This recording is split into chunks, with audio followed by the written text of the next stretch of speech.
ഹന്ത ഭാഗ്യം ജനാന എന്നാണ് ഈ വേദിയെയും സദസ്സിനെയും കാണുമ്പോൾ എനിക്ക് ആദ്യം പറയാൻ തോന്നുന്നത്. കാരണം കഴിഞ്ഞ വർഷം എറണാകുളത്ത് നടന്ന ഈ മഹായജ്ഞത്തിൽ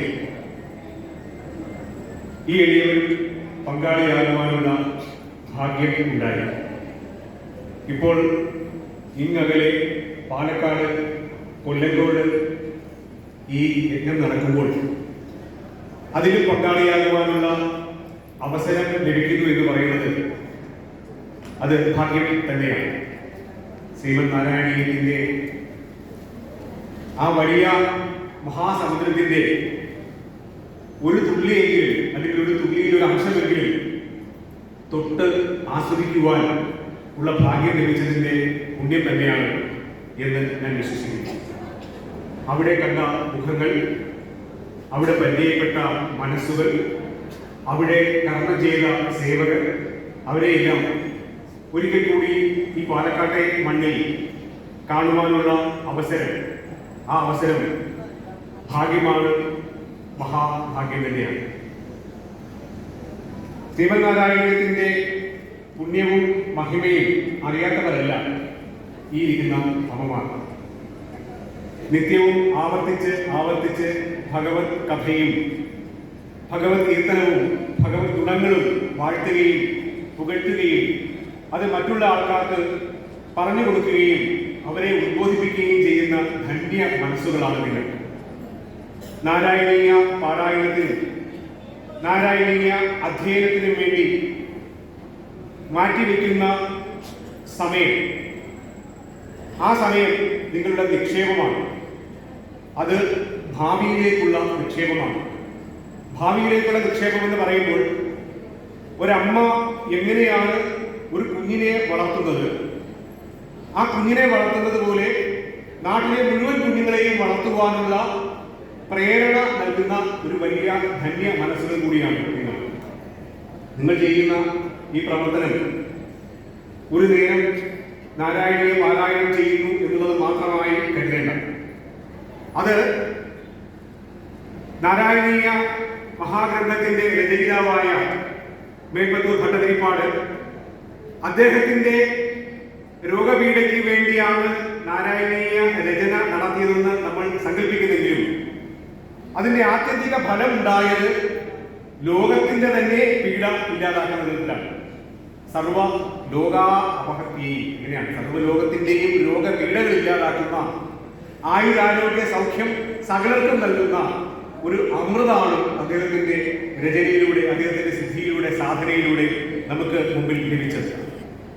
ആ ലഭിച്ച നാരായണീയത്തിന്റെ ധന്യത വീണ്ടും വീണ്ടും ആവർത്തിച്ച് നമുക്ക് മുമ്പിലുള്ള ആളുകൾക്ക് പറഞ്ഞു കൊടുക്കുവാൻ, പകർന്നു കൊടുക്കുവാൻ കഴിയുന്ന നമ്മുടെ മനസ്സുകളെല്ലാം, നമ്മുടെ ജീവിതമെല്ലാം ധന്യം തന്നെയാണ്. നാരായണീയ മഹത്വം പുകഴ്ത്തുന്ന ആ നരജന്മങ്ങളിൽ ഒന്നായി നിങ്ങളും ഉണ്ടാകുന്നു, അവർക്കൊപ്പം ചേരുവാൻ എനിക്കും ഭാഗ്യം സിദ്ധിക്കുന്നു എന്ന് പറയുന്നത് എന്നെ സംബന്ധിച്ച് വലിയ വലിയ സന്തോഷം ഉണ്ടാക്കുന്ന കാര്യമാണ്. നാരായണീയത്തിന്റെ മഹത്വം പറയുമ്പോൾ അതൊരു സംസ്കൃത മഹാകാവ്യമായതിനാൽ അത് സാധാരണക്കാർക്ക് അപ്രാപ്യമായ ഒന്നാണ് എന്ന തെറ്റിദ്ധാരണ സാധാരണ ജനങ്ങൾക്കിടയിലുണ്ട്. പക്ഷേ നമുക്കെല്ലാം വളരെ സുപരിചിതമായ ഭഗവാന്റെ ജീവിതം, ഭഗവാന്റെ ദൗത്യം, ഭഗവാന്റെ അവതാര ലക്ഷ്യം, അത് നമുക്ക് പകർന്നു നൽകുന്ന, പറഞ്ഞു നൽകുന്ന ശ്രീ മഹാഭാഗവതത്തെ, ആ ഭഗവതത്തെ സംഗ്രഹിച്ച് 1036 ശ്ലോകങ്ങളാക്കി നമ്മുടെ മുമ്പിൽ അവതരിപ്പിച്ചിരിക്കുകയാണ്. അതായത് വലിയൊരു ലോകത്തെ എങ്ങനെയാണ് ഭഗവാൻ, മണ്ണിൽ നിന്ന് ഭഗവാൻ വാങ്ങുന്നത്, ഈ പ്രപഞ്ചത്തെ മുഴുവൻ വായുണ്ടേത് യശോദാമ്മയ്ക്ക് കാണിച്ചു കൊടുത്തതുപോലെ ഈ പ്രപഞ്ചത്തിന്റെ സത്യത്തെ, പ്രപഞ്ചത്തിന്റെ ശാശ്വതത്വത്തെ, ജീവിതത്തിന്റെ നശ്വരതയെയും ജീവിതത്തിന്റെ സാധ്യതയും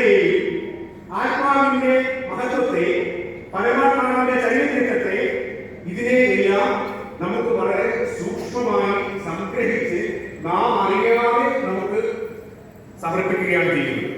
അങ്ങനെയാണ് ചില ഔഷധങ്ങൾ, അങ്ങനെയാണ്. ചില മരുന്നുകൾ നമ്മൾ കഴിക്കുമ്പോൾ നമ്മൾ അറിയുന്നില്ല അതിന്റെ കൂട്ടെന്താണെന്ന്. ആ കൂട്ടെന്താണെന്ന് അറിയാതെ അത് മധുരമുള്ളതാണെങ്കിൽ ആ മധുരം ആസ്വദിച്ച്, കയ്പുണ്ടെങ്കിൽ ആ കയ്പിനെയും സഹിച്ച് നമ്മൾ ഉള്ളിലേക്ക് ഇറക്കുന്നത് ഔഷധമാണ്. ഇങ്ങനെ ജീവിതത്തിന്റെ, ലോകത്തിന്റെ പ്രാരബ്ധങ്ങളെ, ദുഃഖങ്ങളെ, ആമയങ്ങളെ ഇല്ലാതാക്കുന്ന ഔഷധ സേവയാണ് ശ്രീമന്നാരായണീയ പാരായണവും പഠനവും. ആ പാരായണവും പഠനവും നടത്തുമ്പോൾ നാരായണീയത്തിന്റെ ഓരോ അംശങ്ങൾ നമ്മളുടെ ഉള്ളിലേക്ക് കയറുമ്പോൾ നമ്മുടെ ബോധത്തെ, നമ്മുടെ ശരീരത്തെ, നമ്മുടെ ചിന്തകളെ, അതിലൂടെ നമ്മുടെ പ്രവൃത്തികളെ എങ്ങനെയാണ് ശുദ്ധീകരിക്കുന്നത്, ആ ശുദ്ധീകരിച്ചിരിക്കുന്ന പ്രവർത്തനം വഴി നാം എങ്ങനെയാണ് സമൂഹത്തിൽ പ്രവർത്തിക്കുന്നത്, നമ്മുടെ വീട്ടിൽ നിന്ന്, സമൂഹത്തിൽ നിന്ന്, നാട്ടിൽ നിന്ന്, രാജ്യത്തിൽ നിന്ന്, രാജ്യാന്തരങ്ങളിലേക്ക് നമ്മളുടെ പ്രവർത്തനത്തിന്റെ ശുദ്ധിയെ, പ്രവൃത്തിയുടെ ശുദ്ധിയെ, കർമ്മത്തിന്റെ മാഹാത്മ്യത്തെ നാം പകർന്നു കൊടുക്കുമ്പോൾ നമ്മൾക്ക് കിട്ടുന്ന ആനന്ദവും അതുവഴി ലോകത്തിന് കിട്ടുന്ന പരമാനന്ദവും, ആ ആനന്ദത്തെ തിരിച്ചറിയുന്ന ഒരു വലിയ പ്രക്രിയ നാം അറിയാതെ ചെയ്യുകയാണ് നാം ഓരോ ദിവസവും നാരായണീയ പാരായണങ്ങൾ ചെയ്യും. അത് എന്റെ ശരീരത്തിന്റെ ദുഃഖം അവസാനിപ്പിക്കുവാൻ വേണ്ടിയല്ല, എന്റെ ആത്മാവിന്റെ ദുഃഖം അവസാനിപ്പിക്കുവാൻ വേണ്ടിയല്ല, ലോകത്തിന്റെ മുഴുവൻ ദുഃഖം അവസാനിപ്പിക്കുവാൻ വേണ്ടിയല്ല. അങ്ങനെയുള്ള മഹത്തായ ഗ്രന്ഥത്തിന്റെ ചില കാര്യങ്ങൾ ഇവിടെ നടക്കുന്ന പല പ്രഭാഷണങ്ങളിൽ നിന്ന്, പലരിൽ നിന്ന് നിങ്ങൾക്ക് ലഭിക്കുന്ന വലിയ വലിയ ജ്ഞാനവിജ്ഞാനങ്ങളിൽ എന്റെ സംഭാഷണം, പ്രഭാഷണം എന്നൊക്കെ ഞാൻ വിശേഷിപ്പിക്കാൻ എനിക്ക് ഭയമാണ്. കാര്യം നാരായണീയം പോലെയുള്ള മഹാഗ്രന്ഥത്തിന്റെ ആ വിഷയത്തെ, അത് ഉൾക്കൊള്ളുന്ന അതിന്റെ അന്തരാർത്ഥങ്ങളെ, അതിന്റെ തത്വബോധങ്ങളെ ഒക്കെ മനസ്സിലാക്കുവാൻ പോലും ഒരു ജന്മം മതിയാവാത്ത ഒരു കാലത്ത്, ഒരു ജന്മത്തിന്റെ പകുതിയേക്ക് എത്തിയിട്ടുള്ളൂ ഞാൻ.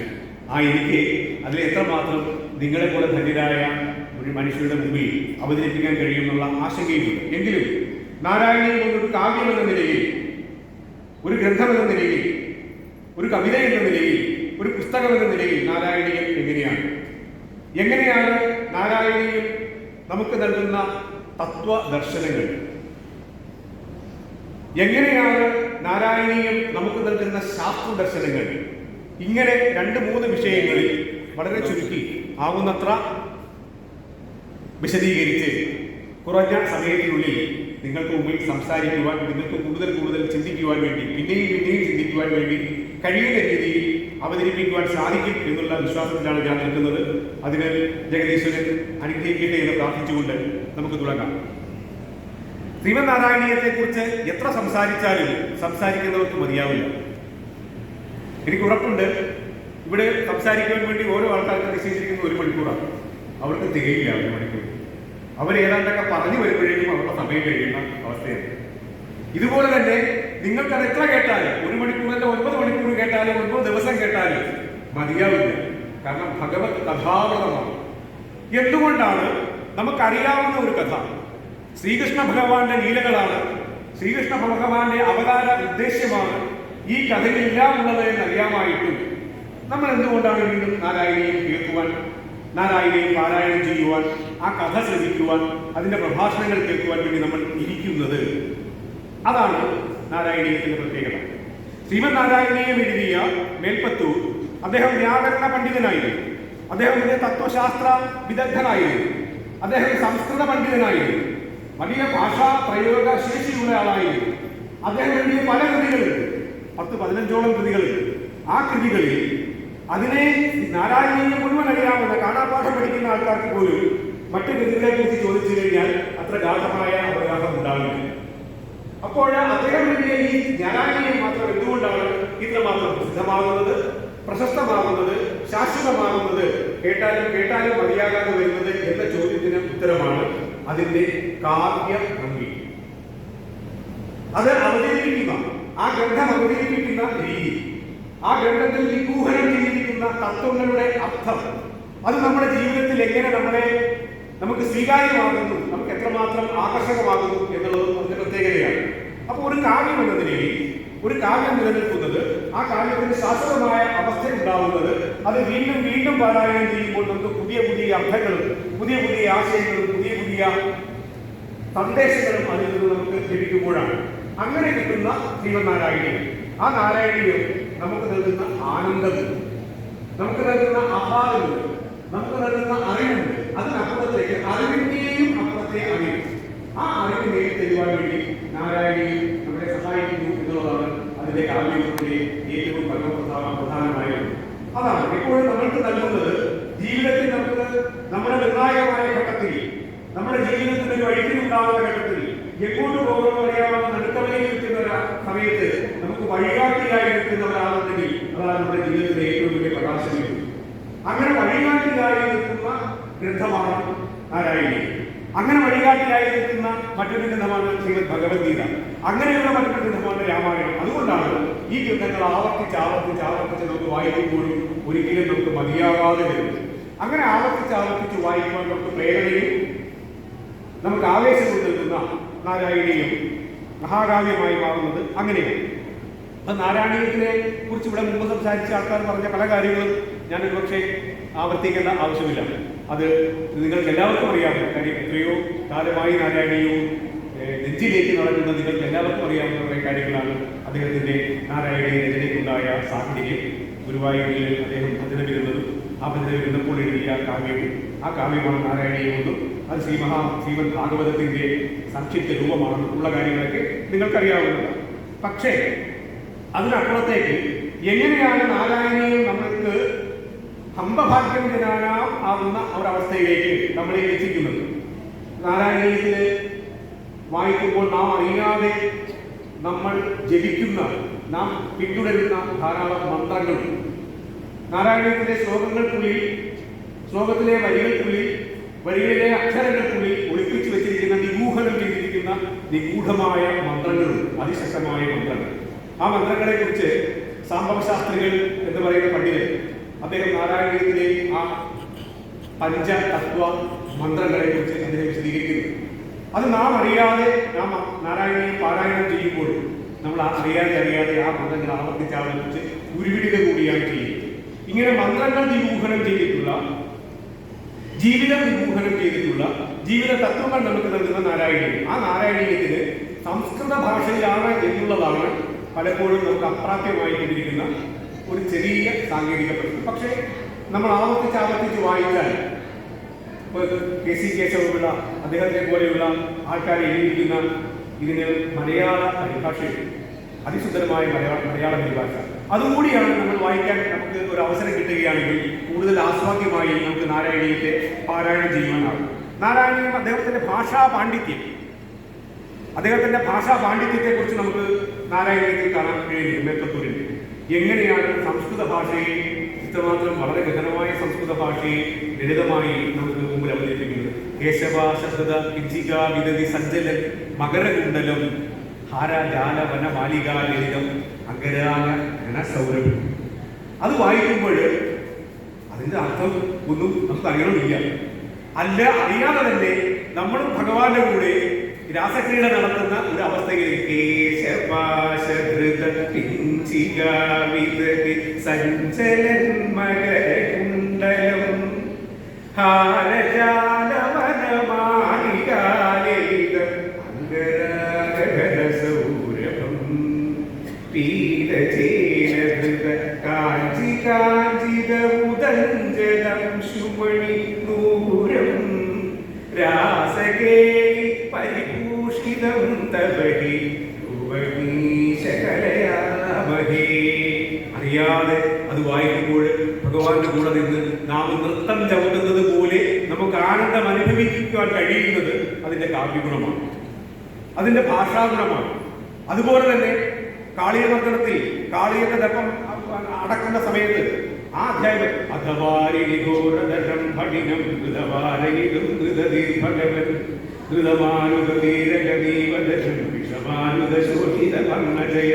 നൃത്തമാണ്. കാളിയുടെ ദർപ്പത്തിൽ നിന്ന് നൃത്തം ചവിട്ടുകയാണ്. ആ നൃത്തം ചവിട്ടുമ്പോൾ ഭഗവാന്റെ കൂടെ നിന്ന് നമ്മൾ നൃത്തം ചവിട്ടുകയാണ്. അതിന് ഭാഷ അറിയണമെന്നില്ല. അതിൽ അധ, വാരിണി, ഘോരധരം, ഭണിനം, ധൃതവാരയിലും കൃതതി, ഭഗവൻ, ഇതൊക്കെ നമുക്ക് അറിയാവുന്ന വാക്കുകളാണ്. അതിലേക്ക് അർത്ഥം നമ്മൾ ഒരിക്കലും നിഘണ്ടുമൊക്കെ അർത്ഥം പഠിക്കേണ്ട ആവശ്യം വരുന്നില്ല. അറിയാതെ തന്നെ നമ്മുടെ ഉള്ളിലേക്ക് ആവേശഭരിതരായി നമ്മൾ മാറുന്നത് എന്തുകൊണ്ടാണ്? അതാണ് നാരായണീയത്തിന്റെ കാവ്യം. ഓരോ അധ്യായത്തിനും ഓരോ വൃത്തം, ഓരോ അധ്യായത്തിനും ഓരോ താളാണ്. തൊട്ടടുത്ത് രുചിരകം കുണ്ടല മണ്ഡല, അല്ലേ? എന്ത് രസമാണെന്ന് വായിക്കാനായിട്ട്.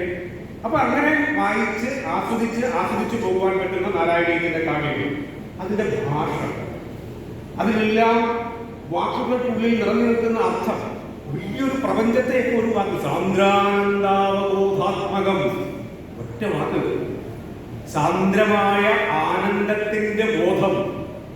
ആനന്ദം ഉണ്ട്, അതായത് നല്ല നല്ല ശുദ്ധമായ പശുവിൻ പാല്, അത് വീണ്ടും കുറുക്കി തന്നാൽ എങ്ങനെയിരിക്കും? അങ്ങനെ സാന്ദ്രത്തിന്റെ ആനന്ദം, ആനന്ദത്തിന്റെ സാന്ദ്രമായ അവസ്ഥ, ആ സാന്ദ്രമായ ആനന്ദാവസ്ഥ ഒറ്റ വാക്ക്.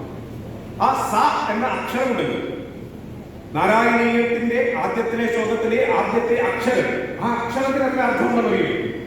നമ്മൾ സാന്ദ്രാനന്ദബോധാത്മകം അനുപമിതം കാലദേശാവധിക്കാം എന്ന് നമ്മൾ പാടുമ്പോൾ, നമ്മൾ വായിക്കുമ്പോൾ നാം അറിയാതെ സ്തുതിക്കുന്നത് വിഷ്ണുവിനെയാണ്. സ എന്ന ഏകാക്ഷര ഖണ്ഡുവിന്റെ അർത്ഥത്തിൽ സ എന്നതിന് വിഷ്ണു എന്ന അർത്ഥമുണ്ട്, സ ഐക്യ പരമേശ്വരൻ എന്ന അർത്ഥമുണ്ട്. അത് സാന്ദ്രാനന്ദത്തിന്റെ സ എന്ന് ദീർഘമാകുമ്പോൾ അത് മഹാലക്ഷ്മി എന്ന അർത്ഥമുണ്ട്, അതിന് പാർവതി എന്ന അർത്ഥമുണ്ട്. അപ്പൊ ഒറ്റ വാക്കിന്റെ ഒറ്റ അക്ഷരം കൊണ്ട് ഉണ്ടാക്കിയെടുക്കുന്ന ഒരു പ്രപഞ്ചമുണ്ട്. ആ പ്രപഞ്ചമാണ് നാരായണീയത്തിന്റെ അത്ഭുതവിദ്യ, കാവ്യം എന്ന നിലയിൽ അത്ഭുതവിദ്യ. സാന്ദ്രാനന്ദാവബോധ, ഈ സാന്ദ്രമായ ആനന്ദത്തിന്റെ അവസ്ഥയെ കുറിച്ച് നാരായണീയത്തിൽ എത്ര സ്ഥലത്ത് പറയുന്നതെന്നറിയും. ഈ സാന്ദ്രാനന്ദ അവസ്ഥയിൽ തുടങ്ങിയിട്ട് അതിനെ പരമാനന്ദത്തിലേക്ക് എത്തിച്ചേർക്കുന്ന ഒരു ഘടനയുണ്ട്. അതാണ് കാവ്യത്തിന്റെ അവസ്ഥ. നമ്മളൊരു കാവ്യം വായിക്കുമ്പോൾ, ഇപ്പൊ കൃഷ്ണഗാഥ വായിക്കുമ്പോൾ നമുക്ക് താരാട്ടം ചെയ്ത് ഈണത്തിൽ കൃഷ്ണഗാഥ നമ്മൾ വായിച്ചു. ഇന്ദീരൂടെ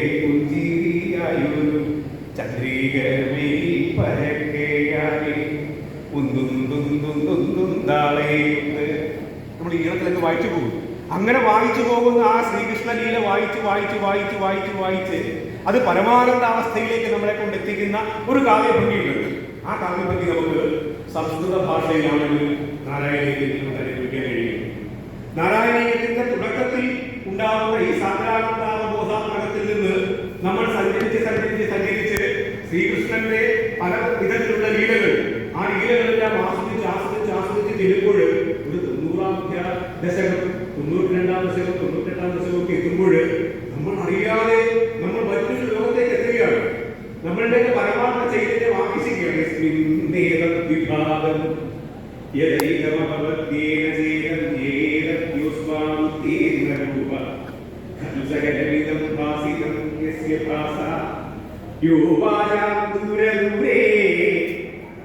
എന്തൊരർത്ഥങ്ങളുള്ള, എത്രമാത്രം ഗാഠമായ, എത്രമാത്രം ഗംഭീരമായ തത്വങ്ങളും ഉപദേശങ്ങളും ജീവിതാവസ്ഥകളും നമ്മുടെ ആ ശ്ലോകങ്ങളിലൂടെ നാരായണീയത്തിൽ കൂടി മേൽപ്പത്തൂർ നമ്മൾ അവതരിപ്പിക്കുകയാണ് ചെയ്യുന്നത്. അതാണ് കാവ്യഗുണം എന്ന് പറയുന്നത്. ആ കാവ്യഗുണത്തില് ഭഗവാനിലേക്കുള്ള എത്തിച്ചേരുവാൻ വേണ്ടിയുള്ള വിവിധ മാർഗങ്ങൾ, ആ മാർഗങ്ങളിൽ ഏറ്റവും പ്രധാനപ്പെട്ടതായ ഭക്തിയെ, ആ ഭക്തിയെ നമ്മിലേക്ക് ആവേശിപ്പിക്കുന്നു എന്നുള്ളതാണ് നാരായണീയത്തിന്റെ ശാസ്ത്രം. ശാസ്ത്രം എന്ന് പറഞ്ഞാൽ പെട്ടെന്ന് നമുക്ക് തോന്നുന്നു നമ്മളെ വിമർശിക്കുവാൻ വേണ്ടിയുള്ള, നമ്മളെ എതിർക്കുവാൻ വേണ്ടിയുള്ള വ്യാപാരങ്ങൾ ഏർപ്പെട്ടിരിക്കുന്ന ആൾക്കാരെല്ലാം ചോദിക്കുന്ന ഒരു ചോദ്യമാണ്, നിങ്ങൾ ഇങ്ങനെ ഈ ഭക്തി എന്ന് പറഞ്ഞ അമ്പലത്തിന്റെ പറയുക നാരായണീയം വായിച്ച് പുസ്തകവും വായിച്ച് കട്ടി വെച്ചോ നടക്കില്ലേ, എന്തേ കാണുന്നത് എന്നെ കുറിച്ച് നമ്മൾ ആക്ഷേപിക്കും. അവരോട് അവരുടെ പറയുന്ന കാര്യം ശാസ്ത്രീയമല്ല. അവരുടെ മനസ്സിലെ ശാസ്ത്രം എന്ന് പറഞ്ഞാൽ പരീക്ഷണശാലയിൽ രാസവസ്തുക്കൾ തമ്മിൽ ചേർക്കുന്നതോ, അല്ലെങ്കിൽ രണ്ട് വൈദ്യുതി കണക്ഷനുകൾ തമ്മിൽ യോജിപ്പിക്കുന്നതോ, അല്ലെങ്കിൽ യന്ത്രങ്ങൾ കൊണ്ട് പ്രവർത്തിപ്പിക്കുന്നതോ ആയ പ്രവർത്തനം മാത്രമാണ് ശാസ്ത്രം. ശാസ്ത്രം അതല്ല. ശാസ്ത്രം എന്ന് പറയുന്നത് ഒന്നിലേറെ ആൾക്കാർക്ക് സ്വീകാര്യമായ ഏത് വിഷയവും ശാസ്ത്രമാണ്. എനിക്ക് തോന്നുന്ന ഒരു ആശയമുണ്ട്, അത് ഞാൻ മറ്റൊരാൾക്ക് പങ്കുവെക്കുമ്പോൾ അത് അങ്ങനെ ശരിയാണല്ലോ എന്ന് തോന്നിപ്പിക്കുവാൻ കഴിഞ്ഞാൽ ഞാൻ അവതരിപ്പിക്കുന്ന ഒരു ശാസ്ത്രമാണ്. ആ ശാസ്ത്രം ഒന്നിലേറെ കൂടുതൽ ആൾക്കാരെ, ഒരു സമൂഹത്തെ കൊണ്ട് സമ്മതിപ്പിക്കുകയും അവർ ചോദിക്കുന്ന എല്ലാ ചോദ്യങ്ങൾക്കും മറുപടി പറയുവാൻ കഴിയുന്ന തരത്തിൽ ആ തത്വത്തെ, ഞാൻ വാദിക്കുന്ന കാര്യത്തെ അവതരിപ്പിക്കുകയും ചെയ്യുന്നത് ഏതൊരു ശാസ്ത്രമാണ്. അങ്ങനെ പ്രപഞ്ചത്തിനൊരു ശാസ്ത്രമുണ്ട്, അങ്ങനെ മനസ്സിനൊരു ശാസ്ത്രമുണ്ട്, അതാണ് മനഃശാസ്ത്രം. മനഃശാസ്ത്രം പഠിപ്പിക്കുന്ന ആൾക്കാരോ പഠിക്കുന്ന ആൾക്കാരോ ആരെങ്കിലും വൈദ്യുതി ഉപയോഗിക്കുന്നുണ്ടോ? മനഃശാസ്ത്രത്തിന് ഭ്രാന്ത് വന്നാൽ ചികിത്സിക്കാൻ വേണ്ടി ചിലപ്പോൾ വൈദ്യുതി ഉപയോഗിക്കുന്നുണ്ടാവും. പക്ഷെ മനഃശാസ്ത്രജ്ഞൻ കറണ്ട് ഉപയോഗിക്കുന്നില്ല, മനഃശാസ്ത്രജ്ഞൻ രാസവസ്തുക്കൾ ഉപയോഗിക്കുന്നില്ല. മറിച്ച് അതൊരു ശാസ്ത്രമായി മാറുന്നത്, അതൊരു തത്വമാകുന്നത് കൊണ്ടാണ്, ആ തത്വത്തിന് സ്വീകാര്യത ഉണ്ടാകുന്നത് കൊണ്ടാണ്. അങ്ങനെ സ്വീകാര്യത ഉണ്ടാകുന്ന ഏത് അഭിപ്രായവും ഏത് വിഷയവും ശാസ്ത്രമാകും. അങ്ങനെ ശാസ്ത്രമാക്കി മാറ്റുവാൻ വേണ്ടി അതിന് പ്രമാണങ്ങൾ മാത്രമേ ആവശ്യമുള്ളൂ. അങ്ങനെ പ്രമാണങ്ങളുള്ള, ദർശനമുള്ള, എല്ലാ ആൾക്കാർക്കും സ്വീകാര്യമായിട്ടുള്ള, ഏവർക്കും ആപ്ലിക്കബിൾ ആയിട്ടുള്ള, ഏവർക്കും ബാധകമാകുന്ന തരത്തിലുള്ള തത്വങ്ങൾ നിറഞ്ഞ ഗ്രന്ഥം കൂടിയാണ് ശ്രീമദ് നാരായണീയം. അതിനകത്ത് പ്രപഞ്ചശാസ്ത്രമുണ്ട്. ഞാനൊരു ഉദാഹരണം നിങ്ങൾക്ക് വായിച്ചു കേൾപ്പിക്കും. നാരായണീയത്തിലെ 5-ാമത്തെ ദശകത്തിൽ വിരാട് പുരുഷോത്പത്തിയെ കുറിച്ച് പറയുന്നത്. നമ്മൾ പറയുമല്ലോ, ഭഗവാന്റെ ലീലകൾ മാത്രമാണ് ഇതിനകത്ത് വർണ്ണിക്കുന്നത്, നാരായണീയം സ്തുതി മാത്രമാണ്, ഭഗവാനെ സ്തുതിക്കാൻ വേണ്ടി മാത്രമുള്ളതാണ് എന്നൊക്കെ പറയുന്ന ആൾക്കാരോട് നമുക്ക് ചോദിക്കാവുന്ന ഒരു ചോദ്യമാണ്. അതിനകത്ത് പറയുന്നു, ശബ്ദാദ്യൂമതസസദ്വിധവിഭൂ സ്പർശം തദോ മാരുതം തസ്മാദ്രൂപമധൂമഹോഭജരസം തോയം ജഗന്ധം മഹീം ഏവം മാധവപൂർവപൂർവഗജനാദ്യാദ്യധർമാന്വിതം ഭൂതഗ്രാമവിദം ത്വമേവ ഭഗവൻ ഭാരാശേസ്താമസാ. 5-ാമത്തെ ദശകം, 5-ാമത്തെ ദശകത്തിലെ വിരാട് പുരുഷോത്പത്തിയെ കുറിച്ച് വർണ്ണിക്കുന്ന 10 ശ്ലോകങ്ങളാണ്. എന്തുകൊണ്ട് വിരാട് പുരുഷോത്പത്തി എന്ന് പറയുന്ന അതിഗഹനമായ ഈ തത്വോപദേശങ്ങൾ അല്ലെങ്കിൽ ഈ ദർശനം, ഈ ശാസ്ത്രം നാരായണീയത്തിൽ ഉൾപ്പെടുത്തി ഭഗവാന്റെ ലീല വിവരിക്കുന്ന, നമ്മൾ നേരത്തെ പറഞ്ഞതുപോലെ വിമർശിക്കുന്ന ആൾക്കാർ പറയുന്നത് ദൈവത്തിന്റെ ലീലാകലാശങ്ങൾ വർണ്ണിക്കുന്നത് പുസ്തകമല്ലേ നാരായണീയം ചോദിക്കുന്ന ആൾക്കാരുണ്ട്. നമുക്ക് തിരിച്ചു ചോദിക്കാൻ പറ്റുന്ന കാര്യമാണ്. അങ്ങനെയാണെങ്കിൽ എന്തിനാണ് ഇത്ര ഗഹനമായ ഈ വിരാട് പുരുഷോത്പത്തി എന്ന് പറയുന്ന തത്വോപദേശങ്ങൾ നിറഞ്ഞ, ശാസ്ത്രം നിറഞ്ഞ ഒരു 10 ശ്ലോകങ്ങൾ ഇത്രയും നീണ്ട വൃത്തത്തിൽ ശാസ്ത്രപീഠത്തിൽ അദ്ദേഹം എഴുതി അതിൽ ചേർത്തിരിക്കുന്നത്? അതിന് മറുപടി, ആ മറുപടിയാണ് നമ്മൾ ഇന്ന് ഏറ്റവും വലിയ ആധുനിക ശാസ്ത്രം പോലും എത്തിച്ചേർന്ന് നിൽക്കുന്ന 1920 ബെൽജിയത്തിലുള്ള സയന്റിസ്റ്റ് ഷോർസ് ലീ മൈത്ര, അദ്ദേഹമാണ് ബിഗ് ബാങ് തിയറി എന്ന് പറയുന്നത്. പ്രപഞ്ചം ഉണ്ടായത് മഹാവിസ്ഫോടനത്തിൽ നിന്നാണ്, ആ വിസ്ഫോടനത്തിന്റെ തുടർച്ചയായിട്ടാണ് പ്രപഞ്ചം രൂപപ്പെട്ടത് എന്ന് അദ്ദേഹം ഒരു സയൻസ് അവതരിപ്പിക്കുകയുണ്ടായി. ആ സയൻസ് 1920 നമ്മുടെ ആധുനിക ശാസ്ത്രം സമ്മതിക്കുകയും അംഗീകരിക്കുകയും ചെയ്തെങ്കിൽ അതിനൊക്കെ എത്രയോ നൂറ്റാണ്ടുകൾ മുമ്പ് ഈ തത്വം ഉണ്ടാക്കി. അപ്പൊ ആ തത്വത്തിൽ പറയുന്നത് ശബ്ദമാണ് ആദ്യം ഉണ്ടായത്. മഹാവിസ്ഫോടനം ഉണ്ടായപ്പോൾ ആദ്യം ഉണ്ടായത് ശബ്ദമാണ്. അതാണ് ഓമിന്റെ ഏകാക്ഷരം ബ്രഹ്മ, അതാണ് ആദ്യാക്ഷരമായ ഓം ഉണ്ടായത്. ആ ഓം എന്ന് പറയുന്നത് ആദ്യാക്ഷരമായി കാണുന്നതും അതാണ് പ്രപഞ്ചത്തിലെ ആദ്യത്തെ ശബ്ദമെന്നും നമ്മളുടെ വേദ ഇതിഹാസ പുരാണങ്ങൾ നമുക്ക് പറഞ്ഞു തന്നിരിക്കുന്നത് അങ്ങനെയാണ്. അങ്ങനെ ആ ശബ്ദത്തിൽ നിന്ന് വ്യോമമുണ്ടായി, ആകാശമുണ്ടായി. ആ ആകാശത്തിന്റെ ഗുണമായി സ്പർശം എന്ന് പറഞ്ഞ അവസ്ഥയുണ്ടായി. അതിൽ നിന്ന് വായു ഉണ്ടായി. ആ വായുവിൽ നിന്ന് തേജസ്സിൽ നിന്ന് രസവും, രസത്തിൽ നിന്ന് ജലവും, ജലത്തിൽ നിന്ന് ഗന്ധവും, ഗന്ധത്തിൽ നിന്ന് പൃഥ്വിയും ഉണ്ടായി. അങ്ങനെ ഈ ഭൂമി ഉണ്ടായി എന്ന ദർശനമാണ് ഈ ശ്ലോകത്തിലൂടെ അവതരിപ്പിക്കുന്നത്. 10 ശ്ലോകങ്ങളിലൊന്ന്. ആ 10 ശ്ലോകങ്ങൾ മുഴുവൻ വ്യാഖ്യാനിക്കാൻ എനിക്ക് തോന്നുന്നു ഒരു 10,000 ദിവസം എടുത്താൽ ഒരു പണ്ഡിതന്മാർക്ക് മതിയാവില്ലായിരുന്നു. അത്രമാത്രം ഗഹനമായ തത്വങ്ങളാണ് അതിനകത്ത് അവതരിപ്പിച്ചിരിക്കുന്നത്. ഇങ്ങനെ ശാസ്ത്രം അവതരിപ്പിക്കുന്ന, ശാസ്ത്രീയമായി നമ്മെ നയിക്കുന്ന, ഈ ശാസ്ത്രീയമായി നയിക്കുന്ന എന്ന് പറയുമ്പോൾ ഞാൻ നേരത്തെ പറഞ്ഞതുപോലെയാണ് നമ്മുടെ മനസ്സ് കലുഷപ്പെട്ട് നിൽക്കുന്ന അവസ്ഥയിൽ, നമ്മുടെ മനസ്സിന് കൃത്യമായ ഏകാഗ്ര അവസ്ഥ ഇല്ലാതിരിക്കുന്ന ഒരു സാഹചര്യത്തിൽ അതിനെ സമാധാനിപ്പിക്കുവാനും സാന്ത്വനിപ്പിക്കുവാനും കഴിയുന്ന എന്തും നമ്മൾക്ക് മനഃശാസ്ത്രപരമായ ചികിത്സയാണ്. അത് മയക്കുമരുന്ന് കഴിച്ചല്ല, ഉറക്കുമരുന്ന് കഴിച്ചല്ല ആ രോഗം മാറ്റേണ്ടത്. അതിനെ അനുഭവിക്കേണ്ട ഒരു ലഹരിയുണ്ട്. ആ ലഹരിയാണ് ഭക്തി ലഹരി. അത് ആ മനഃശാസ്ത്രപരമായ തത്വം കൂടി, ശാസ്ത്രം കൂടിയാണ് നാരായണീയം നമ്മിൽ ആവേശിപ്പിക്കുന്നത്. ഇപ്പൊ പഠന്തോ നാമായി നിങ്ങളെല്ലാം ആവർത്തിച്ച് വായിക്കുന്ന 3-ാമത്തെ ദശകം ഭക്തി പ്രാർത്ഥന. ഭഗവാനോട് മേൽപ്പത്തൂര് എന്ന് പറയുന്ന ഒരു ജീവാത്മാവ്, നമ്മളെപ്പോഴും ഒരു ജീവനാണ്. ആ ജീവാത്മാവ് പരമാത്മാവിനോട് പ്രാർത്ഥിക്കുകയാണ്, എനിക്ക് അങ്ങ് എന്ത് തരണം? ഭക്തി തരണം, മറ്റൊന്നും വേണ്ട. അപ്പോൾ ചോദിക്കും, ഭക്തിയാണോ ഏറ്റവും പരമപ്രധാനം? കർമ്മം ചെയ്യാതെ എങ്ങനെയാ ഭക്തി ഉണ്ടാവുക? അതിന് ഇതിൽ ശാസ്ത്രവിധി പ്രകാരം ശാസ്ത്രീയമായി അതിന് മറുപടി പറയുന്നു. ഭക്തി ഇല്ലാത്ത കർമ്മങ്ങൾക്ക് മുക്തിയിലേക്ക് എത്തിച്ചേരുവാനുള്ള സാഹചര്യം ഒരിക്കലും ഉണ്ടാക്കാൻ കഴിയുന്നില്ല. പരമമായ ജീവിത ലക്ഷ്യം എന്ന് പറയുന്നത്, ജീവാത്മാവിന്റെ പരമമായ ലക്ഷ്യം എന്ന് പറയുന്നത് പരമാത്മാവിൽ എത്തിച്ചേരുകയാണെങ്കിൽ, അതാണ് മോക്ഷമെങ്കിൽ, അതാണ് മുക്തിയെങ്കിൽ അതിന് ഒരു യുക്തി ഉണ്ടാവണം.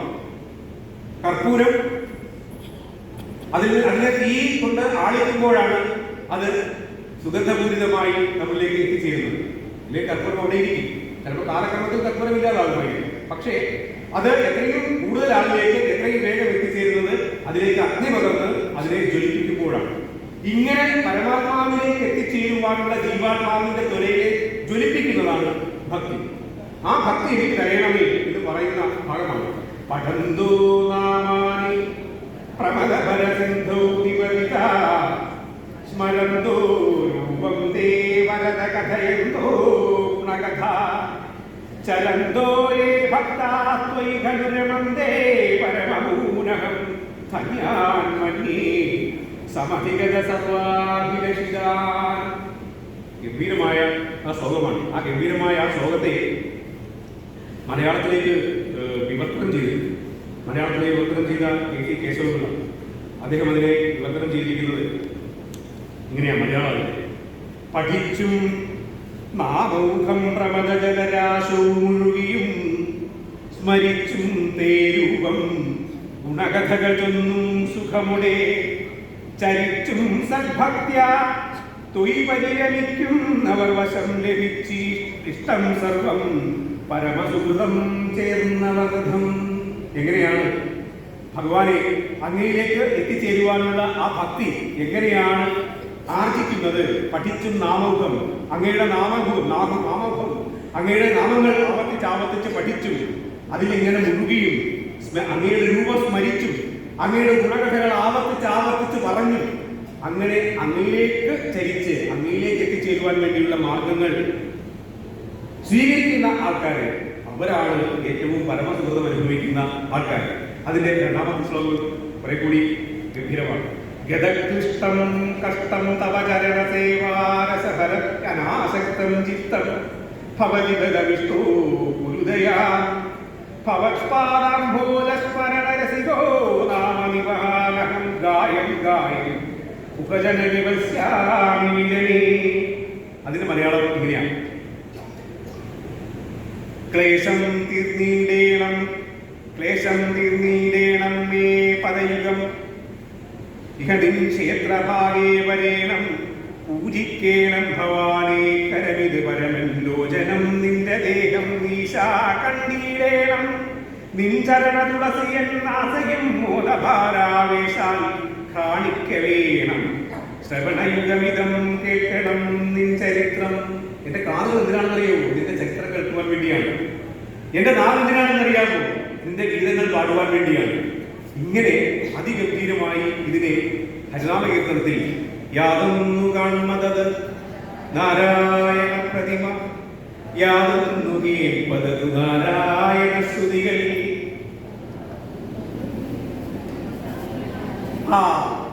യാതൊന്നു കേൾപ്പതതു നാരായണ ശ്രുതികൾ യാതൊന്നു ചെയ്വതത് നാരായണാർച്ചനകൾ യാതൊന്നതൊക്കെ ഹരിനാരായണായ നമഃ. ഇങ്ങനെയാണ് സമർപ്പണം. ഞാൻ എന്ത് കാണുന്നു ആ കാണുന്നതെല്ലാം നാരായണനാണ്. ഞാൻ എന്ത് കേൾക്കുന്നു ആ കേൾക്കുന്നതെല്ലാം നാരായണമാണ്. ഞാൻ എന്ത് ചെയ്യുന്നു ചെയ്യുന്നതെല്ലാം നാരായണനാണ്. അങ്ങനെ ഒരു അർപ്പണമായ അവസ്ഥ, അതാണ് ഭഗവത് ഭക്തി, അതാണ് സമർപ്പണം. ഇത് നമ്മുടെ പ്രസിദ്ധനായിരുന്ന നമ്മുടെ പ്രിയപ്പെട്ട കവി എസ് രമേശൻ നായർ, അദ്ദേഹം അകാലത്തിൽ അദ്ദേഹം അന്തരിച്ചു. അദ്ദേഹം ഇതിനെ അതിഗംഭീരമായി കുറച്ചുകൂടി മലയാളത്തിൽ നമുക്ക് മുമ്പിൽ തന്നിട്ടുണ്ട്. അതെങ്ങനെ നിങ്ങൾ കേട്ടിട്ടുണ്ടാവും. നാഗന്തിനു തന്നു ഭഗവാൻ,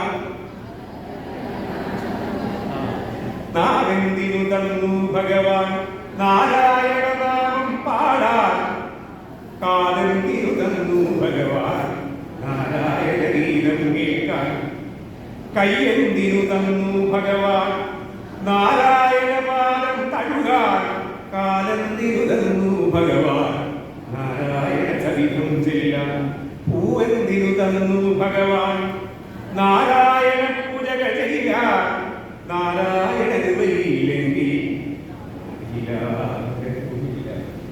നാളെയില്ല നാരായണ നാരായണ. ഇത്ര ഗംഭീരമായി, ഇത്ര ലളിതമായി, ഇത്ര ആത്മാർത്ഥമായി, ഇത്ര ഹൃദ്യമായി നമ്മളെ നാരായണനിലേക്ക് അടുപ്പിക്കുന്നവർ ഇങ്ങനെയാണ്, ഭക്തിയിലൂടെയാണ്. ആ ഭക്തിയാണ് ഇതിന്റെ ശാസ്ത്രം. ഈ ഭക്തിയിലൂടെ എങ്ങനെയാണ്? ഭക്തി നിർത്തുകയില്ല. ഭക്തി നമുക്ക് അവിടേക്ക് എത്തിച്ചേരുവാനുള്ള വഴി മാത്രമാണ്. ആ ഭക്തിയിൽ എത്തിച്ചേർന്നിട്ട് അവിടെ നിന്ന് നമ്മൾ യുക്തിയിലേക്ക് മാറുന്നു. യുക്തി കൊണ്ട് അങ്ങനെ ചെയ്യുന്നത് ശരിയാണ്, അതാണോ ശരി, ഇതാണോ ശരി, ഇതെല്ലാം ഭഗവാൻ നമ്മളെ കൊണ്ട് പഠിപ്പിക്കുകയാണ്.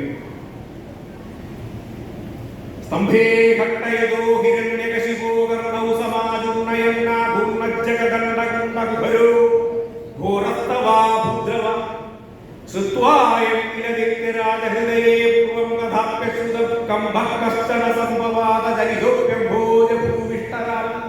നരസിംഹമാണ്. നരസിംഹം കൊണ്ട് വരിക. എങ്ങനെയാണ് നരസിംഹം വരുന്നത്? അതിനകത്ത് ശാസ്ത്രമുണ്ട്. തൂണിലും തുരുമ്പിലും ഉണ്ട് നിന്റെ ദൈവം എന്നല്ലേ നീ പറഞ്ഞത്, എങ്കിൽ ഈ തൂണിലുണ്ടോ എന്ന് നോക്കട്ടെ എന്ന് ചോദിച്ച് ഗത കൊണ്ട് പ്രഹരം ചെയ്തപ്പോൾ സ്തംഭം പിളർന്ന് ഇറങ്ങി വന്ന തപ്തസ്വർണ സവർണ കൂർണമതിക്ഷാക്ഷം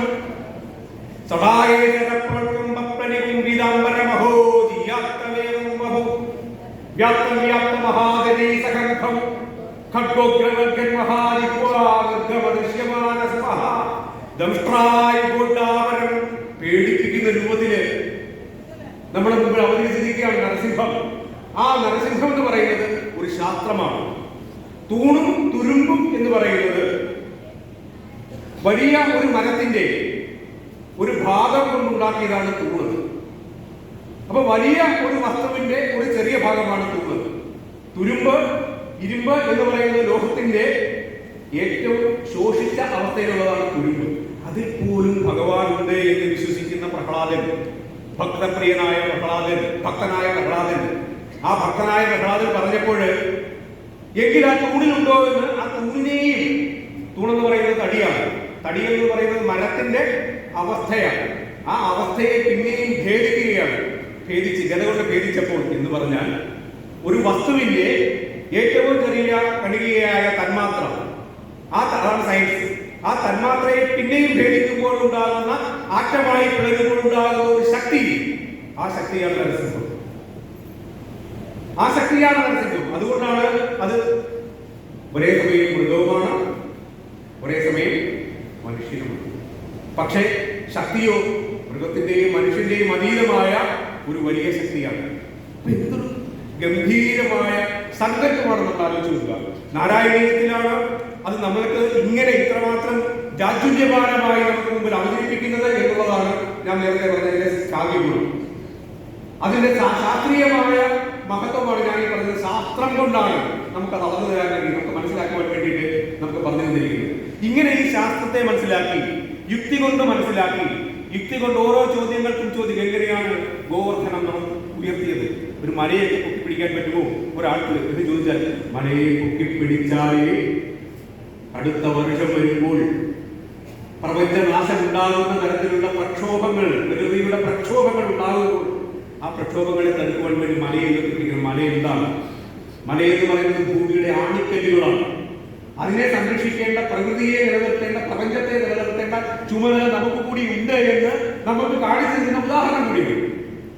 ഇങ്ങനെയാണ് യുക്തി കൊണ്ട് ഓരോ ദശകത്തിലും യുക്തി കൊണ്ട് നമ്മളെ ഇങ്ങനെ ഭക്തനിൽ നിന്ന് നമ്മളെ യുക്തിശീലനായി, യുക്തി വിചാരശീലനായി, യുക്തിവാദിയല്ല. യുക്തിവാദി എന്ന് പറയുന്നത് തർക്കമാണ്.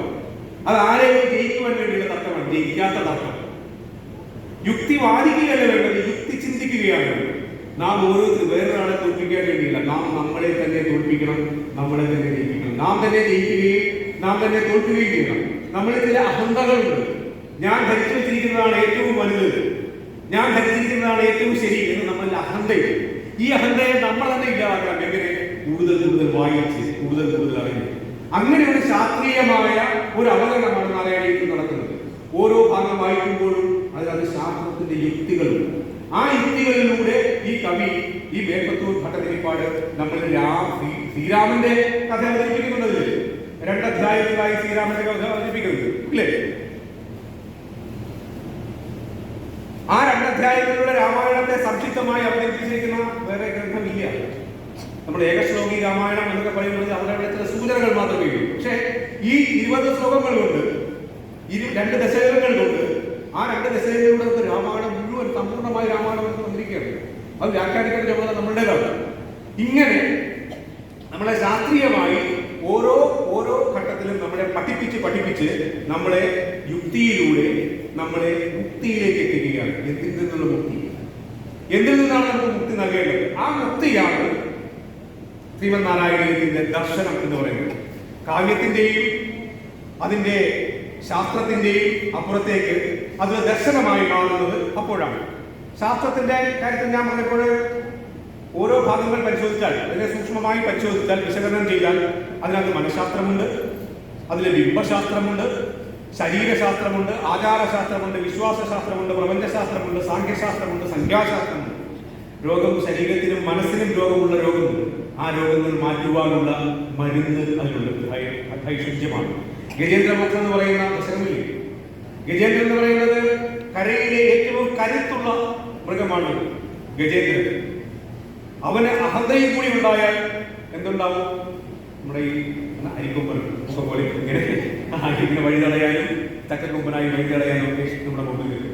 അങ്ങനെ അഹന്ത എന്ന് പറയുന്നത് അവനൊരു തോന്നലാണല്ലോ. ചില മനുഷ്യർക്കില്ലേ അഹന്ത? അങ്ങനെയുള്ള മനുഷ്യനാണല്ലോ വരാഹ അവതാരത്തെയും ഒക്കെ തെറ്റായി വ്യാഖ്യാനിക്കുന്നത്. അങ്ങനെയുള്ള ആൾക്കാരാണല്ലോ ഈ ഭക്തിയെയും വിശ്വാസത്തെയും ഒക്കെ പുച്ഛിക്കുന്നത്. അങ്ങനെ പുച്ഛിക്കുന്നവർ അതുകൊണ്ടാണ് നമ്മൾ ധരിച്ചാൽ മതി. നമ്മൾ അവരെ തോൽപ്പിക്കാൻ, വാദിച്ച് തോൽപ്പിക്കാനൊന്നും നടക്കേണ്ട ആവശ്യമില്ല. അവർക്കൊക്കെ തോന്നുന്ന കാലത്ത് തോന്നുന്നു, ചില കാര്യങ്ങൾക്ക് തോന്നേണ്ട കാലത്ത് തോന്നുന്നു. നല്ല അടി തല്ലി കിട്ടുമ്പോഴേ ചിലപ്പോൾ ചില ആൾക്കാർക്ക് ബോധം ഉണ്ടാകുമെന്ന് പറയുന്നത് പോലെ അവർക്ക് ജീവിതാനുഭവങ്ങൾ ഉണ്ടാകുമ്പോൾ, അവർക്ക് ജീവിതാനുഭവങ്ങൾ ഉണ്ടാകുമ്പോൾ അവർക്ക് അത് മനസ്സിലാകുമ്പോൾ എന്റെ ഭഗവാനെ നമുക്ക് അങ്ങനെയുണ്ട്. അതും കൂടി നമ്മുടെ ശാസ്ത്രത്തിന്റെ ഒരു പ്രത്യേകതയാണ്. നാരായണ പേരിട്ടു ജീവിതം മുഴുവൻ കാണിച്ചത് ഒന്നുകാലം കാണിച്ച അവസരം നാരായണ വിളിച്ചപ്പോൾ എന്തോ എന്നെ വിളിച്ചു ഭഗവാൻ. അതും നമ്മളുടെ ഒരു ശാസ്ത്രമാണ്. അതും അതാണ് നമ്മൾ കൈകാര്യം ചെയ്യുന്ന, നമ്മൾ വ്യാപരിക്കുന്ന, നമ്മൾ മനസ്സിലാക്കുന്ന, നമ്മൾ ചിന്തിക്കുന്ന, നമ്മൾ പഠിക്കുന്ന ശാസ്ത്രം എന്ന് പറയുന്നത് അത് പുരാണവും ഇതിഹാസവും കഥകളും കൽപ്പനകളും നിറഞ്ഞ ഒരു വലിയ ലോകത്തേക്ക് നമ്മളെ അവതരിപ്പിക്കുകയാണ്. അതിൽ നിന്ന് നമുക്ക് ആവശ്യമുള്ളത് നമ്മൾ പെറുക്കിയെടുക്കുകയാണ്. ആ പെറുക്കിയെടുത്ത് എന്ത് പെറുക്കിയെടുക്കുന്നുവോ ആ പെറുക്കിയെടുത്ത് നമ്മുടെ കയ്യിലുള്ളതാണ് നമ്മളുടെ സ്വത്ത്. ആ സ്വത്ത് കയ്യിലുള്ളവൻ നല്ലത് കിട്ടിയവൻ, രത്നങ്ങൾ കിട്ടിയവൻ അവൻ ധന്യനാകും. ധന്യം എന്ന് പറഞ്ഞാൽ സമ്പത്ത് മാത്രമല്ല, മനസ്സുകൊണ്ട് ധന്യം. എനിക്ക് കിട്ടിയത് ഏറ്റവും മികച്ചതാണ് എന്ന് തോന്നുമ്പോൾ ഉണ്ടാകുന്ന ഒരു മാനസിക സ്വസ്ഥതയുണ്ട്, ആനന്ദമുണ്ട്. അതാണ് ധന്യത എന്ന് പറയുന്നത്. അല്ലാതെ കുറച്ച് സമ്പത്ത് കിട്ടുന്നതല്ല. സമ്പത്തൊന്നും ധന്യതയല്ല, അത് ലക്ഷണമേ അല്ല. സമ്പത്ത് എന്ന് പറയുന്നതിന്റെ ഒരു ഘട്ടം മാത്രമാണ്. ആ ഘട്ടത്തിന് അപ്പുറത്തേക്ക് സമ്പത്തുള്ള ആൾക്കാർ തേടുന്നത് വേറുന്നുണ്ട്. മനസ്സൊരു സ്വസ്ഥതയില്ല, ധാരാളം പണമുണ്ട് പക്ഷെ കിടന്നുറക്കം വന്നില്ല എന്ന് പറയുന്നത് ആ സമ്പത്തുള്ളത് തന്നെയാണ് പ്രശ്നം. അത് ആരും കൊണ്ടുപോകുന്ന പേടി. അതൊന്നുമില്ലാത്ത നിസ്വനായ അവസ്ഥ. ഈ നിസ്വനായ അവസ്ഥ അതാണ് നമ്മുടെ നാരായണീയം നൽകുന്ന ദർശനം. അങ്ങനത്തെ ഗജേന്ദ്രമോക്ഷത്തിന്റെ കാര്യമാണ് നമ്മൾ പറഞ്ഞത്. ഗജേന്ദ്രമോക്ഷത്തിൽ കരുത്തനായ ആന, എല്ലാം നേടാൻ പറ്റുന്ന അഹങ്കാരം നിൽക്കുന്ന ആന, അത് ചെന്നിറങ്ങിയപ്പോഴേക്ക് താഴേക്ക് തിരിച്ചു വലിക്കാൻ വെള്ളത്തിലെ കരുത്തനായ മുതല. ഇവര് തമ്മിലുള്ള മത്സരത്തിൽ ആരാണ് ജയിച്ചത്? ആനയാണ് ആത്യന്തികമായി ജയിച്ചത്. എന്തുകൊണ്ടാണ് ജയിച്ചത്? ആനയ്ക്ക് തന്റെ കരുത്ത് ചോർന്നു പോകുന്നു എന്ന് മനസ്സിലായപ്പോൾ ഈ കരുത്തിനപ്പുറം എനിക്ക് മറ്റൊരു കരുത്ത് വേണമെന്നുള്ള തോന്നലുണ്ടായപ്പോൾ ഭഗവാനെ എന്ന് വിളിക്കാൻ തോന്നിയ ആ മനസ്സാണ് അയാളുടെ കരുത്ത്. എത്ര ആഴക്കരുത്തുണ്ടെങ്കിലും അതിനപ്പുറത്തേക്ക് മനസ്സിന് വേണ്ടുന്ന ഒരു വീര്യമുണ്ട്, മനസ്സിന് തോന്നേണ്ട ഒരു ശക്തിയുണ്ട്. ആ ശക്തി ആർജിക്കുവാൻ വേണ്ടി നമുക്ക് കഴിയുന്നില്ലെങ്കിൽ ബാക്കി എത്രമാത്രം ആരോഗ്യപാനീയങ്ങൾ കഴിച്ചിട്ടും യാതൊരു ഫലവുമില്ല. മനസ്സിനാണ് വേണ്ടത്. ആ മനസ്സിന് കൊടുക്കുന്ന ആരോഗ്യ പാനീയമാണ് ശ്രീമന്നാരായണീയം. അതാണ് ഞാൻ നേരത്തെ പറഞ്ഞ അതിന്റെ ശാസ്ത്രീയമായ ഒരു വശം. ഇങ്ങനെ ഭക്തിയിൽ നിന്ന് യുക്തിയിലേക്ക്, ആ യുക്തിയിലൂടെ മോക്ഷത്തിലേക്ക് കടത്തുന്ന ഒരു ദർശനം. ആ ദർശനത്തിന്റെ ഭാഗത്തേക്ക് ചിന്തിക്കുമ്പോഴാണ് നാം മനസ്സിലാക്കേണ്ട 2-3 കാര്യങ്ങൾ. ഭഗവത് സ്വരൂപവും മാഹാത്മ്യവും എന്ന ആദ്യ ദശകം മുതൽ രണ്ടാമത്തെ ഭഗവത് സ്വരൂപം മാധുര്യവും മാഹാത്മ്യവും എന്ന് പറയുന്ന ദശകത്തിൽ, ഭക്തി മാഹാത്മ്യത്തിൽ അത് ഭക്തി മഹത്വം പറയുന്ന 91-ാമത്തെ ദശകത്തിൽ, 92-ാമത്തിലെ കർമ്മ മിശ്ര ഭക്തി എന്ന് പറയുന്ന ദശകത്തിൽ, 94-ലെ തത്വജ്ഞാന ഉൽപ്പത്തി എന്ന ദശകത്തിൽ, 95-ലെ ധ്യാനയോഗം എന്ന ദശകത്തിൽ, 97-ലെ ഉത്തമ ഭക്തി പ്രാർത്ഥന മാർക്കണ്ഡേയന്റെ കഥയിൽ പറയുന്ന ദശകത്തിൽ, 98-ാം ദശകമായ നിഷ്കള ബ്രഹ്മോപാസനം എന്ന് പറയുന്ന ദശകത്തിൽ, 98-ാമത്തെ അധ്യായത്തിൽ എത്തുമ്പോൾ ഒരു സാധാരണ മനുഷ്യൻ അവന്റെ ജീവിത പ്രാരാബ്ധങ്ങളിൽ നിന്നൊക്കെ മുക്തനായി, യുക്തിയിലൂടെ മുക്തനായി, ഭക്തിയിലൂടെ അവൻ നേടിയ ആ വഴിയിലൂടെ സഞ്ചരിച്ച് യുക്തിയിലൂടെ മുക്തനായി അവൻ മോക്ഷപ്രാപ്തി എത്തുവാൻ വേണ്ടിയുള്ള പടിക്കൽ എത്തി നിൽക്കുകയാണ്. പിന്നെ അവന് വേണ്ടത് ഒന്നുകൂടിയേ ഭഗവാന്റെ നേരിട്ടുള്ള ദർശനം. ആ ഭഗവാന്റെ നേരിട്ടുള്ള ദർശനമാണ് 100-ാമത്തെ ദശകത്തിലുള്ളത്. അപ്പൊ 98-ാമത്തെ അധ്യായത്തിൽ നിഷ്കള ബ്രഹ്മോപാസനയിൽ നമ്മൾ എത്തുകയാണ്. നിഷ്കള ബ്രഹ്മോപാസന എന്ന് പറഞ്ഞു കഴിഞ്ഞാൽ നമ്മൾ ആരെയാണ് ആരാധിക്കുന്നത്? നമ്മൾ നമ്മളെ തന്നെയാണ് ആരാധിക്കുന്നത്. നമ്മുടെ ചുറ്റുമുള്ളതിനെ ആരാധിക്കുന്നത്. നമ്മൾ പ്രപഞ്ചത്തെയാണ് ആരാധിക്കുന്നത്. കണ്ണിൽ കാണുന്നതിനെയെല്ലാം ആരാധിക്കുന്നത്. കണ്ണിൽ കാണുന്നതെല്ലാം ചെവിയിണയണയും, ശബ്ദമെല്ലാം മനസ്സിൽ ചിന്തിപ്പൊങ്ങുന്നതാകും, പറവതറിവതും കാണുന്നതും കേൾപ്പതും നീ. ഒന്നായി, നൂറായി, വേറായി, അരികിൽ, അകലെയായി, സ്ഥൂലമായി, സൂക്ഷ്മമായി, പിന്നെ സത്തായി, അസത്തായി, അതിനുപരിയായി നിത്യനായി നിൽക്കുന്നതും നീ എന്ന് ഭഗവാനെ കുറിച്ചൊരു ശ്ലോകമുണ്ട്. കണ്ണിൽ കാണുന്നതെല്ലാം ചെവിയിണയണയും, ശബ്ദമെല്ലാം മനസ്സിൽ ചിന്തിപ്പൊങ്ങുന്നതാകും, പറവതറിവതും കാണുന്നതും കേൾപ്പതെല്ലാം ഭഗവാനാണ്. കാണുന്നതും കേൾക്കുന്നതും നമ്മൾ സംസാരിക്കുന്നതും ശ്വസിക്കുന്നതും ഉച്ഛ്വസിക്കുന്നതും കഴിക്കുന്നതും വിസർജിക്കുന്നതും എല്ലാം ഭഗവാനാണ്. അങ്ങനെയുള്ള ഒരു അവസ്ഥയിലേക്ക്, ആ അവസ്ഥയിലേക്ക് നമ്മൾ എത്തിച്ചേരുന്നത് നിഷ്കളമായ ബ്രഹ്മ ഉപാസനയിലാണ്. നമ്മൾ കാണുന്നതെല്ലാം ഭഗവാൻ. ഒന്ന് ആലോചിച്ച് നോക്കുക, എന്തൊരു ഒരു വിചിത്രമായ വിശ്വതരമായ ഒരു സങ്കല്പമാണത്. കാണുന്നതെല്ലാം ഭഗവാനാണ്. ആ കാണുന്നതെല്ലാം ഭഗവാനായ ഒരു അവസ്ഥയിൽ നമുക്ക് നമ്മളുടെ ജീവിതത്തിന്റെ ഒരു 91-ാമത്തെ ദശകം നിങ്ങളുടെ കയ്യിലുണ്ടെങ്കിൽ നിങ്ങൾക്ക് നോക്കുകയും ചെയ്ത് കഴിഞ്ഞാൽ കുറച്ച് എളുപ്പം ഉണ്ടാവും. 91-ാമത്തെ ദശകത്തിൽ 6-ാമത്തെ ശ്ലോകം.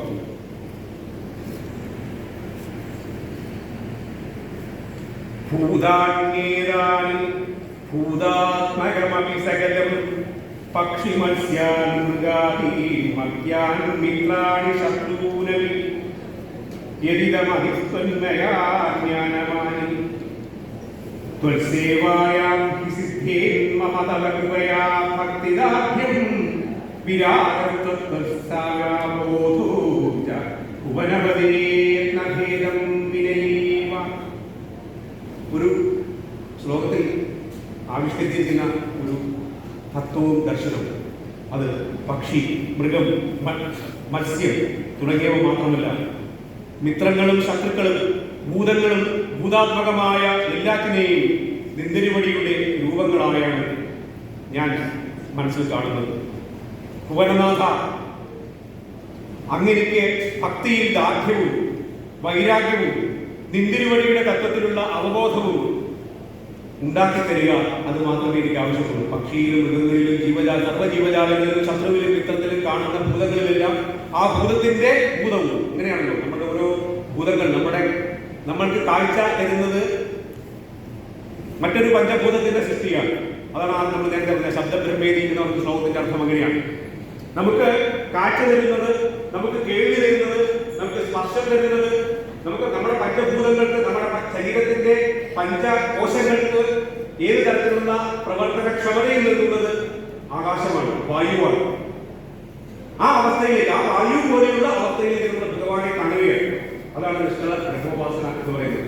എല്ലാവരും ഭഗവാനെ കാണുന്ന അവസ്ഥ. ആ തത്വദർശനത്തിലേക്ക് നമുക്ക് എത്തിച്ചേരുവാൻ കഴിയുന്ന ഒരു സാധന. ആ സാധനയിലേക്ക് നമുക്ക് എങ്ങനെ വളരാൻ കഴിയുന്നു എന്നുള്ള ഒരു രസകരമായ ഇത്തരം വർണ്ണനയിൽ കൂടിയും രസകരമായ ചില കാര്യങ്ങൾ കൂടി മേൽപ്പത്തിൽ നമുക്ക് മുമ്പ് അവതരിക്കുന്നത്. നാം നേരത്തെ പറഞ്ഞതുപോലെ കാളിക ദത്തഹരണത്തിലെ ഒരു ശ്ലോകം, ഫടിബന്ധൂജന ദത്ത മണിമുറജ ജ്വലിതഹാര ദുരൂല വിഭൂഷിത. ഭഗവാൻ നൃത്തം ചെയ്ത എങ്ങനെയാണ്? ഫടിവദൂജന ദത്ത മണിവ്രജ ജ്വലിത ഹാര ദുകൂല വിഭൂഷിത. ഫടിവദൂജനം ആരാണെന്നറിയോ? ഈ കാളികന്റെ ഭാര്യമാര്. കാളികന്റെ ഭാര്യമാര്, കാളികന്റെ ആശ്രിതരുമായിരുന്ന സ്ത്രീകൾ നൽകിയ ഫടിവദൂജന ദത്ത മണിവ്രജ ജ്വലിത ഹാര ദുകൂല വിഭൂഷിത. ദുകൂലം പട്ടാണ്, രത്നങ്ങൾ, ആഭരണങ്ങൾ. ഈ രത്നങ്ങളും ആഭരണങ്ങളും ഭഗവാൻ കൊടുത്താര ഫടിവദൂജനം. ആര്? കാളികന്റെ ഭാര്യമാര്. ഭർത്താവിനെ ഭേഷമായിട്ട് മർദ്ദിച്ച് ഏതൊക്കെ ഭാര്യമാരൊക്കെ ചെയ്യും എന്ന് ചോദിച്ചാൽ നമ്മൾ തിരിച്ചറിയേണ്ട കാര്യം അവിടെ ഭഗവാന്റെ ചൈതന്യത്തെ, ആ ചൈതന്യം എപ്പോഴും ഇല്ലാതാക്കുന്നത് അധർമ്മത്തെയാണ്. ആ ഭഗവാന്റെ ചൈതന്യം എപ്പോഴും ചെയ്യിപ്പിക്കുന്നത് അല്ലെങ്കിൽ മർദ്ദിക്കുന്നത്, അത് നശിപ്പിക്കുവാൻ ശ്രമിക്കുന്നത് ദുഷ്ടത്വത്തെയാണ്. തന്റെ ഭർത്താവിന്റെ ദുഷ്ട ബോധത്തെ, അഹങ്കാരത്തെ അത് ഇല്ലാതാക്കി തീർത്ത ഒരു മഹാത്മാവിനെ ഏത് ഭാര്യയും വിധിക്കുന്നത്, ഏത് ഭാര്യയും വിധിക്കും. ഇവിടെ വേണ്ടത്തോർ എന്ന് പറയുന്ന ആ കവിയുടെ ഈ സംസാര കാര്യങ്ങൾ പറയുമ്പോഴുണ്ടാകുന്ന നർമ്മബോധങ്ങളില്ല, നർമ്മം ഉണ്ടല്ലോ. ചില കാര്യങ്ങൾ, എല്ലാ കാര്യങ്ങളും പറഞ്ഞ യോഗത്തിൽ മാത്രം പറയുന്ന ആളല്ല. അത് പറയാൻ കാര്യം മനഃശാസ്ത്രവും തത്വശാസ്ത്രവും ഭക്തിശാസ്ത്രവും ദർശനവും പറയുമ്പോൾ ഇത്തരം കാര്യങ്ങളിൽ ലളിതമായ നർമ്മം കൂടി പറയുവാനുള്ള ഒരു കഴിവുണ്ട്, കവിയുടെ കഴിവാണ്. ആ കവിയുടെ കഴിവ് കൂടി പറയാൻ വേണ്ടിയാണ് ഞാൻ ആ കാര്യം സൂചിപ്പിച്ചത്. ഇങ്ങനെ ഈ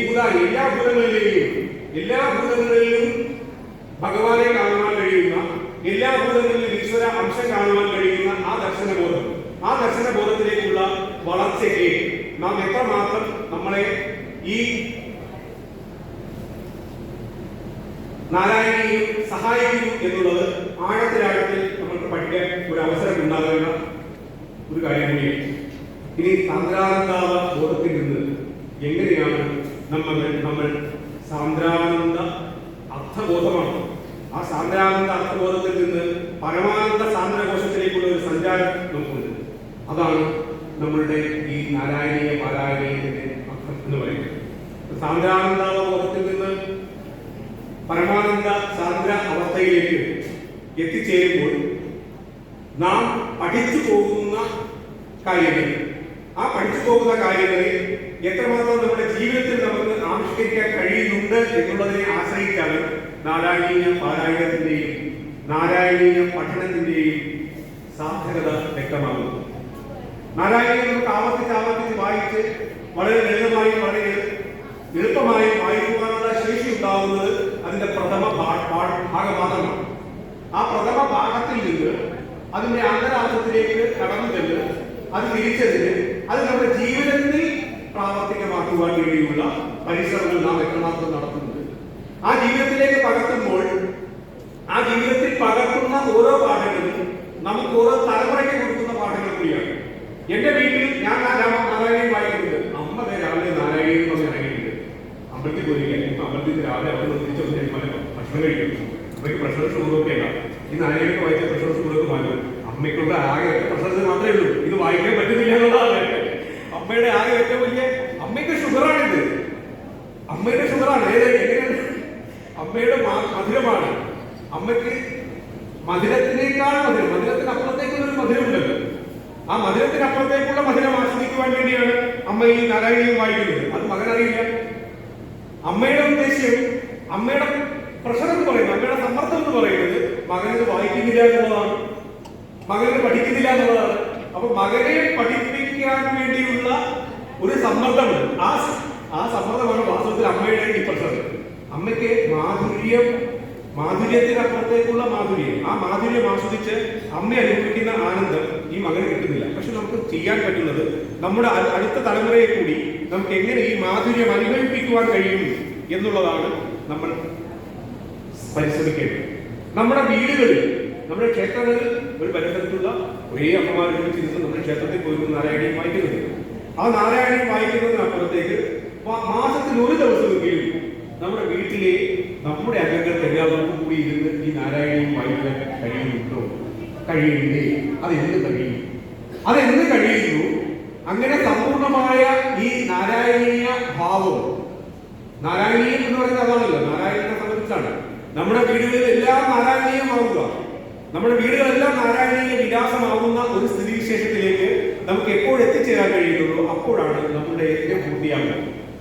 ഇപ്പോൾ തന്നെ നമ്മൾ പല സ്ഥലങ്ങളിൽ നിന്നുള്ള ആളുകൾ പല സ്ഥലത്തുള്ള അമ്മമാർ, വിവിധ പ്രായത്തിലുള്ള ആൾക്കാർ, ഞാൻ പറഞ്ഞതുപോലെ ഷുഗറിന്റെയും പ്രഷറിന്റെയും ഗുളിക കഴിക്കാൻ വന്നിട്ടുണ്ടാവും വീടുവന്നിരിക്കുന്ന ആൾക്കാർ. എങ്കിലും ഓർക്കി അത് കുഴപ്പമുണ്ടാവില്ല. കാര്യം അവർ അതിനേക്കാൾ വലിയ ഒരു മരുന്നാണ് കഴിച്ചുകൊണ്ടിരിക്കുന്നത്.